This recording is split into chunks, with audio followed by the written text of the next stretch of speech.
Binigyang diin ng COMELEC na hindi na sila magbibigay ng extension sa pagsusumite ng SOSE ng mga tumakbong kandidato sa BSKE. Yan ang ulat ni Luisa Erispe. Blockbuster ang pila sa mga opisina ng Commission on Elections ngayong araw. Humahabol kasi sa huling araw ng pagpapasa ng Statement of Contribution and Expenditure o SOSE ang mga tumakbo noong nagdaang barangay at SK elections. Sa COMELEC office nga sa Maynila, mula entrada ng opisina hanggang sa kalsada umabot ang pila. Nagrereklamo tuloy ang ilan sa mga nagsusumite ng SOSE. Marami sumisigit. Mga kilala, sinisingil at nakapasok. Wala pong priority rin. Ito yun po, oh. Matanda, bata, binata, alaga. Sa pila lang. Wala pong priority rin dito. Nagugutom na ako, lapit na ako kumakain. Nagkaroon ng tulakan, so dahil walang sisilungan, hindi kumbinyente. Hindi katulad ng registration nasa mall. Siyempre, kapital to ng Pilipinas, Maynila, dapat medyo inaayos yung sistema. Siguro hindi naman kasalanan nung COMELEC lang, koordinasyon din. Kasi sobrang laki at saka yung hindi siguro na-anticipate yung mga last minute na nagpa-file ng SOSE.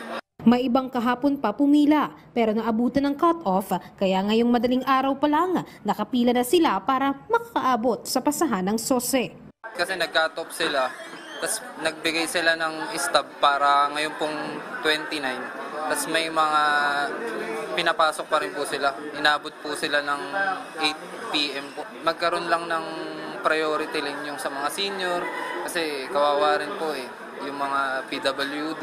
Monday po pala, pwede pala po magpasa na. Ang alam ng lahat, kada holiday. So, wala naman po masyadong tao na pumunta dito ng nakaraan. So, kung alam po namin na pwede nung Monday na holiday na wala kaming mapasok estudyante, siguro po mas okay po. Ayon sa COMELEC, inaasahang milyon pa ang mga kandidatong hahabol ngayong araw sa pagpapasa ng SOSE. Kahit kasi isang buwan na ang binigay sa kanilang palugit, nasa 500,000 pa lang kahapon ang nakapagbigay ng mga dokumento. Kaya naman, giit ng COMELEC, wala ng extension bukas at sa susunod na araw. Wala po tayong planong mag-extend ng pagpa-file ng SOSE sa buong bansa. Kapag po sila hindi nakapag-file, bukas po hindi na namin tatanggapin yung mga SOSE na ipa-file po nila sapagkat may deadline po tayo. At again, hindi dapat nasasanay na parang pag-iisip ng lahat. Mag-extend naman ng COMELEC, dapat po alam nila may deadline and therefore yan ang deadline. Para naman sa mga hindi makakapagsumite, sabi ng COMELEC, pasensyahan na lang dahil bukod sa penalty, posible rin ang parusang perpetual disqualification o hindi na makakatakbo o makakaupo sa kahit anong posisyon sa gobyerno. Kapag po ito yung unang pagkakataon nila na hindi nakapag-file ng SOSE sapagkat unang pagkakataon din sila na tumakbo, kaya nakapag-file naman sila noong nakaraan, meron po kaming administrative fine na ipapatupad, i-impose sa kanila. Magbabayad po sila ng SOSE. Yan po ay pwedeng maging ground ng perpetual disqualification to hold public office.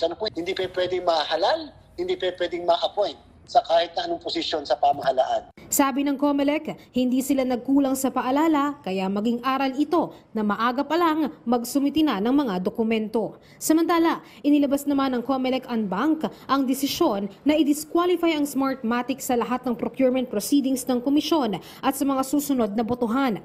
Sa isang pahayag ni Garcia, sinabi niya lang na ito ay para mapanatili ang integridad ng electoral process sa bansa. Luisa Erispe, para sa Bayan.